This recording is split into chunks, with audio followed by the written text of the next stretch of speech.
Alors salut à tous mes chers petits camarades, moi je suis Bolchegeek. Et moi, c'est la petite voix. Et aujourd'hui j'aimerais vous parler de notre chaîne, mais pas seulement. Alors la chaîne Bolchegeek, qu'est-ce que c'est? C'est une chaîne qui parle de pop culture. Comme environ 3 millions d'autres chaînes YouTube. C'est vrai, mais nous on trouve que c'est important de parler de pop culture parce que c'est quelque chose qui nous a un peu tous construit, même si on s'en rend pas toujours compte. Et on peut parler de plein de sujets intéressants au travers de la pop culture. Donc, je vais vous prendre un exemple qui normalement devrait mettre tout le monde d'accord, un truc très geek, classique, standard. Qui a lu ici Le Seigneur des Anneaux? Pas tant que ça. Qui a vu les films? Beaucoup plus. Et qui les a vus 3000 fois en version longue et en marathon de la trilogie. Ok, très bien. Donc ça devrait marcher. Alors ok, tout le monde voit ce que c'est, mais de quoi ça parle, Le Seigneur des Anneaux? C'est quoi le sujet? Est-ce que c'est une allégorie de quelque chose? Alors on va situer un petit truc.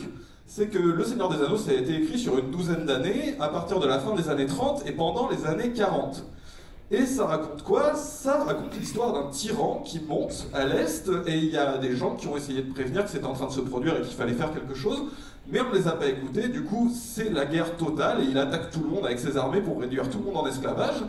Il y en a certains qui sont tentés de collaborer, d'autres qui en profitent pour se barrer à l'ouest de l'autre côté de l'océan, et les autres qui sont obligés de s'allier malgré leur rancune pour le combattre. Donc voilà, il y a peut-être un petit quelque chose là-dedans avec les années 40, qu'est-ce que t'en penses la petite voix? Ouais. Ouais, c'est-à-dire? J'aime pas vraiment les allégories, sous quelque forme que ce soit. Donc madame n'aime pas les allégories. Ah, c'est pas moi, c'est Tolkien qui a dit ça. Et du coup, il a aussi dit que c'était pas une allégorie de la Seconde Guerre mondiale. Bon, ok, on aurait pu croire, mais je suppose que finalement ça parle que de mecs avec du poil aux pieds et qui marchent pendant 3 plombs. Merci, abonnez-vous.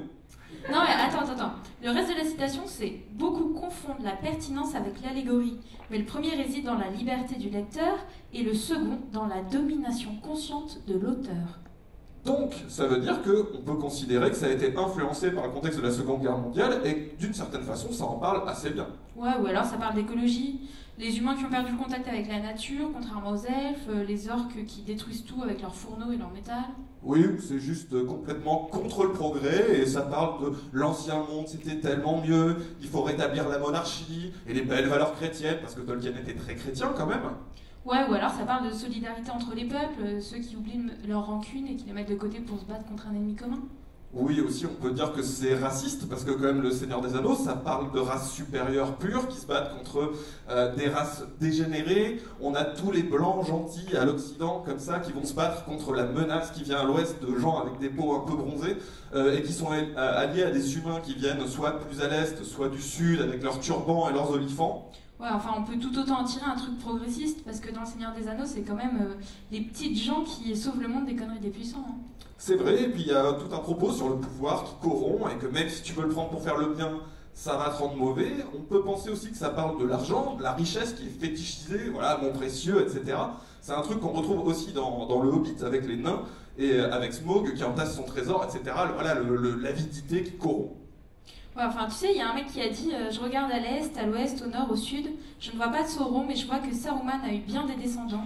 Et nous, les hobbits, nous n'avons aucune arme magique à leur opposer, mais je nous souhaite de leur survivre et de revoir les arbres refleurir au printemps. Voilà, ça c'est une interprétation qui est assez jolie, et puis on pourrait la faire coller à pas mal de choses de l'actualité. C'est de qui? C'est de Tolkien, en 58.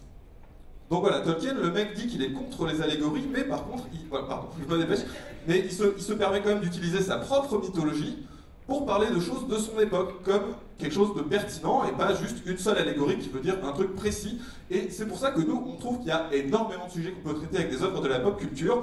Du coup, sur la chaîne, on fait comme Alan Grant, on essaie.